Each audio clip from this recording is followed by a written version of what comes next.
Bonjour à tous, je suis heureux de vous retrouver pour ce point d'actualité du vendredi 21 janvier. Alors nous allons commencer par notre point habituel, traditionnel sur la situation du Covid.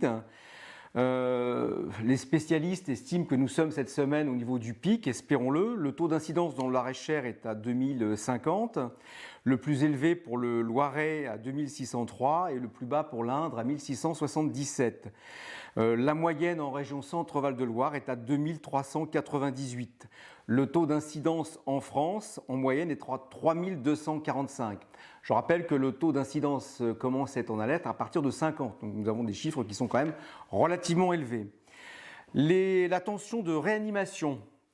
En Centre-Val de Loire, nous sommes à un taux de 66% d'occupation des services de réanimation, 42% dans le Loir-et-Cher et en France à 76%. Les hospitalisations liées au Covid en soins de réanimation, nous avons 3 personnes hospitalisées dans le Loir-et-Cher, 118 en région Centre-Val de Loire. Pour les hospitalisations conventionnelles liées à la Covid-19, 52 personnes sont hospitalisées en Loir-et-Cher, 401 en région Centre-Val de Loire. Concernant le taux de vaccination pour la 3e dose, pour la population concernée, bien entendu, nous sommes à près de 70%. Je rappelle que le pass vaccinal sera en application à partir de lundi prochain et qu'il remplacera le pass sanitaire.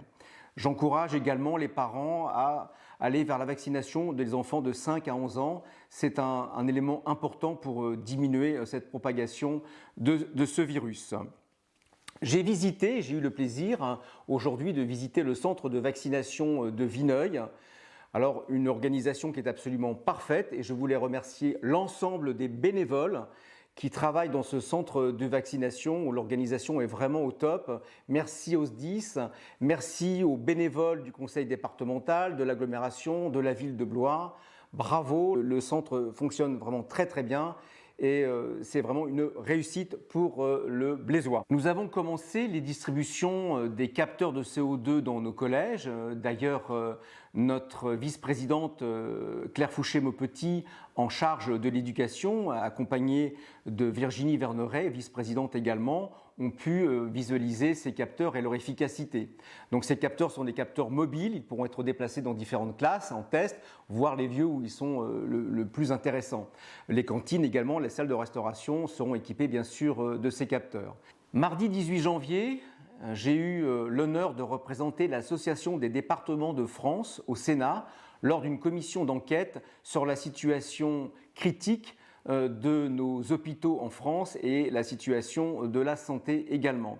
Le constat était unanime, nos hôpitaux vont très mal. Il y a de grosses difficultés, 25 000 postes vacants au niveau des infirmières et des aides-soignantes, un tiers des postes de professionnels de santé médecins non pourvus. Nous avons une fuite dramatique des infirmières qui ne restent pas plus de 7 à 8 ans dans nos hôpitaux. La situation est tout à fait préoccupante.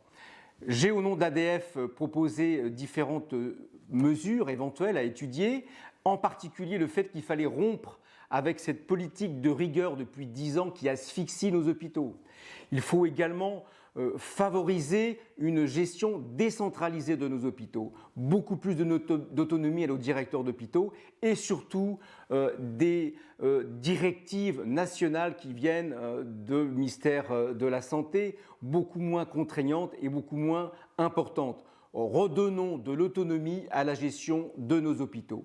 Concernant la santé en général, j'ai insisté sur le fait qu'il fallait totalement libérer le numerus clausus pour la formation des médecins. C'est extrêmement important, il faut que l'on forme encore plus de médecins en France.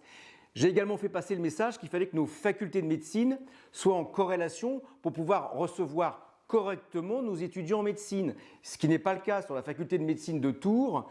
21 places supplémentaires ont été autorisées avec le numerus clausus, mais le doyen de la faculté ne peut pas accueillir plus de 11 étudiants supplémentaires parce que les cours sont donnés dans des salles de cinéma, les étudiants prennent des cours dans les escaliers des amphithéâtres, donc il faut absolument adapter nos universités pour recevoir correctement et former correctement nos étudiants en médecine. C'est un point absolument fondamental.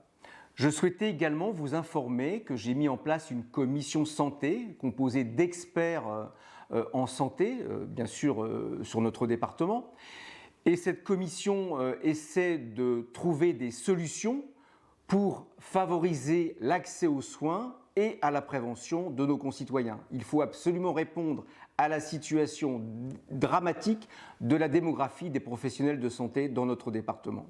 Donc nous travaillons d'arrache-pied et je pense que fin février, nous pourrons commencer à annoncer de grandes mesures pour ce mandat afin de pouvoir répondre à l'attente légitime des Loir-et-Chériennes et des Loir-et-Chériens sur la santé. Bon week-end à tous. J'annoncerai très prochainement l'opération gratuité de visite de nos châteaux, visite qui s'effectue courant octobre, donc prochainement l'information. À bientôt.